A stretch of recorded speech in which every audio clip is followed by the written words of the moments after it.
to my humble kitchen. Ayan guys, magluluto po tayo ngayon ng shark, ng baby shark. This is, I promise to you guys, the super tipid budget meal mommies. Ayan, mga to all my viewers here in GCC, I will na cook the baby shark. I will try. This is my first time to cook and first time I see in reality life na makakita po ng shark. So this one is gawin po natin siyang 1 dishes lang, at kung mayroon lang po sana akong ibang mga ingredients, pwede ko siyang gawing 3.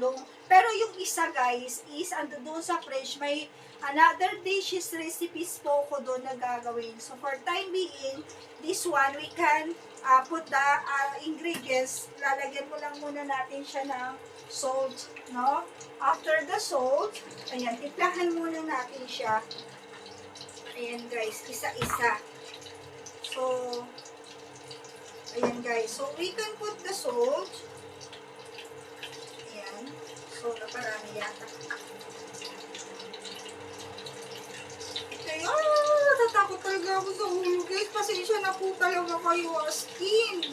This is my first time to cook the ganyan na na isda. Promise. At least kuha muna tayo dito ng a little, try lang muna natin. Baka sakaling, kasi gusto ko iprito ko muna siya, saka ko siya pakuluan. Kasi sabi ni sir, medyo matigas daw to. So we can cook first itong laman. Okay guys, i-separate lang muna natin itong laman. Ito. This one. Luto muna natin yan. And then, we can add the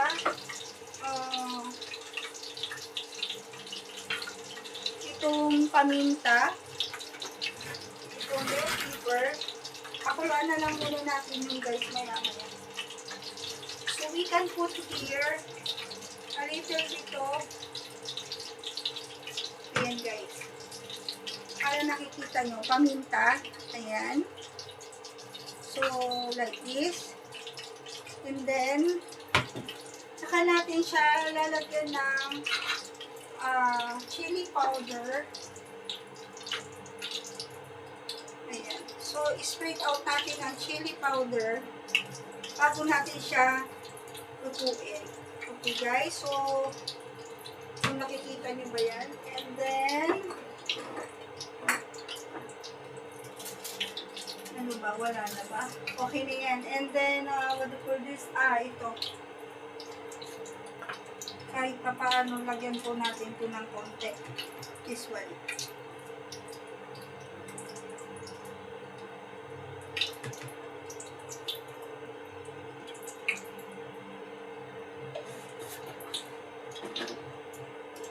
So, we can mix. See? I-mix lang po natin siya. Ayan. Pero for me, gusto ko pa siya na siyang hiwaan ng isang beses. Si Sir ang nag-hiwa eh.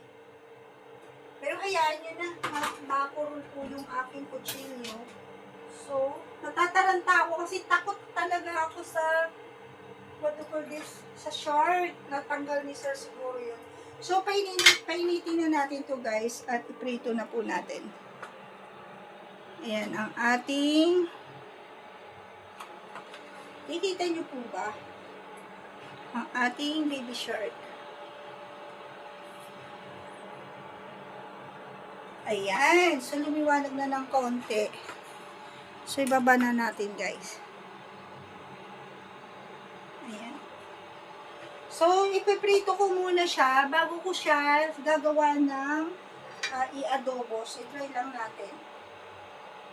So, sabi nila, pag nilubog mo to, ayan, so, medyo mainit na. Matigas kasi ang balat nito guys. Kaya iprito ko muna. Gutom na gutom kasi siguro. Ayan.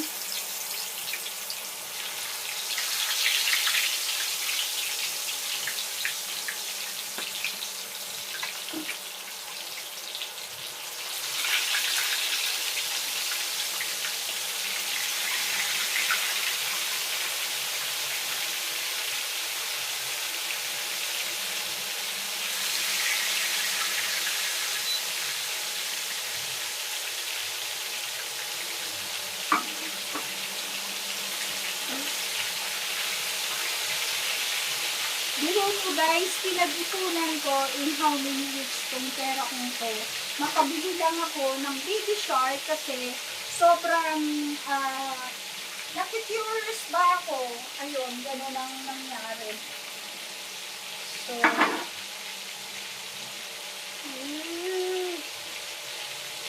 yan guys.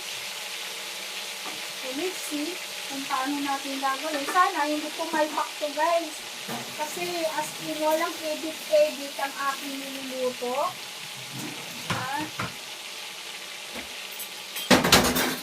Ayan, naglaglagan ng aking trabaho.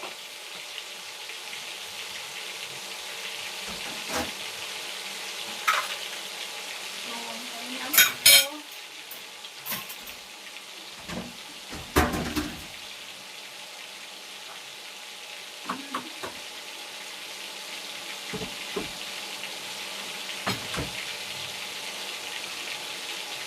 So, habang pina-fried po natin yan guys, i-prepare po natin itong mga ingredients. Ayan. Ayan guys. Prepare muna natin itong ingredients guys. At hayaan lang muna natin sa yung pampita. Ayan. Habang nagluluto tayo guys, magkwentuhan muna tayo. Ayan, hi to all. Sa lahat ng mga viewers ko sa Super Tipid Budget Meal, and also hi to everyone in Bangladesh and in Pakistan and to my brother in India also, to all of you guys, and also to OFW Kabayan. Thank you for watching and for support and joining us here in my journey. This is we are starting to our journey. Ang aking kung napanood nyo guys, ang episode ko ng scallop, ayan, na talagang na-traffic yung system na going to 1,000 subscriber, which is, sabi naman ni YT is ongoing na po doon, almost 1,000 na po siya. But anyway guys, I'm very happy kasi mayroon ako nag-trending. I have a one video na trending, episode 3. If you can watch that one is a trending for me. And then the one of the 3 to 5 reals, 2 dishes, that's so tipid budget meals na 1 dishes, no? So, you can watch that one guys. Ito siguro damihan na natin ito ng maraming ingredients kasi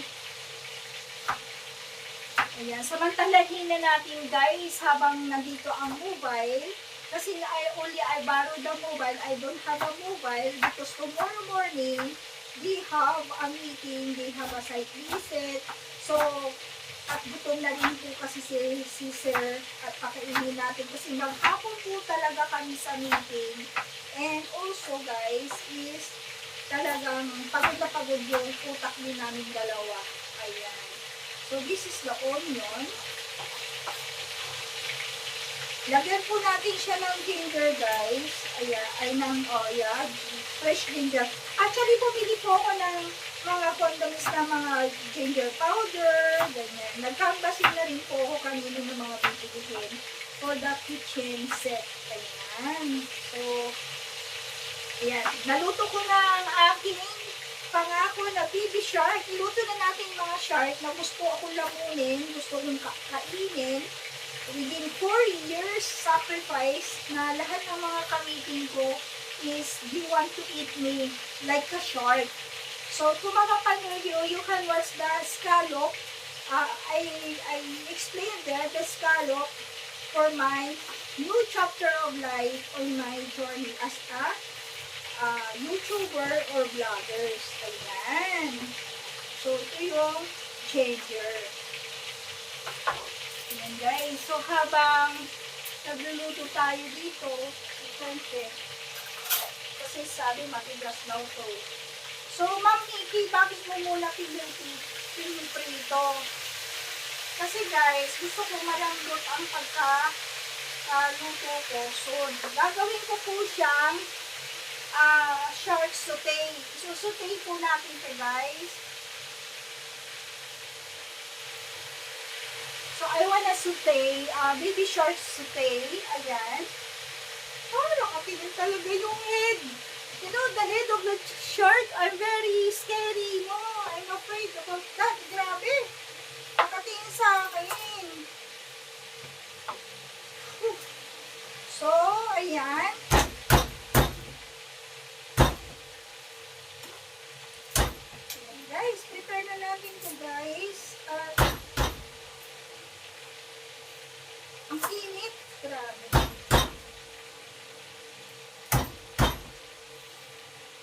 Walang edit to guys ha. Real to. Hindi po ako nag-edit ng mga videos. Promise, wala akong pandit. Guys, back lang mo.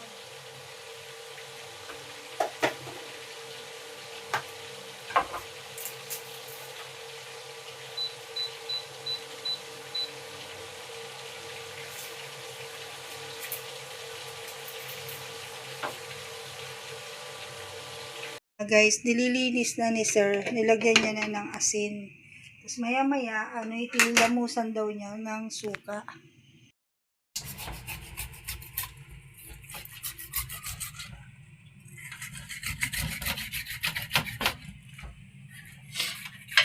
Ating ingredients, may garlic, may onion, ginger, and chili. Ayan guys, so labas muna tayo magpahinga habang naglilinis.